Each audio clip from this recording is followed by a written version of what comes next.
মানে পুজোর পরে এই সময়টা সিনেমা রিলিজের জন্য একটা ভীষণ ডাল পিরিয়ড বলা হয়, কারণ সিনেমা ওই পুজোর সময়টাই সব থেকে বেশি হয় এবং তারপর থেকে সবাই তাদের নিজেদের লাইফে ফিরে যায়, তাদের নিজেদের কাজ করবে, আবার ক্রিসমাসের সময়টা আবার একটা ক্রিসমাসে একটা রাইজ করে। এই সময়টা না ডাল, কিন্তু যেহেতু এটা ভাইফোঁটা নিয়ে ছবি, তাই জন্যই আমরা ভেবেছিলাম এই সময়টাই রিলিজ করব, এবং এইভাবে লোকেদের রিয়াকশনটা হবে সেটা অবভিয়াসলি আমরা এক্সপেক্ট করি। ইট ইজ প্রুভেন দ্যাট যদি ভালো কন্টেন্ট ভালো ছবি কানেক্ট করতে পারে, কোনো পিরিয়ড বলে কিছু হয় না।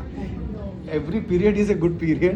একদম goes to Surinder films, absolutely. Annapurna এবং যে স্ক্রিপ্ট লিখেছে সদীপ এবং আমাদের গোটা টিমটা সবাই ভীষণ ভালো লাগছে, এটুকুন বলতে পারছি, ভীষণ ভালো লাগছে। আমরা দারুণ মজায় আছি।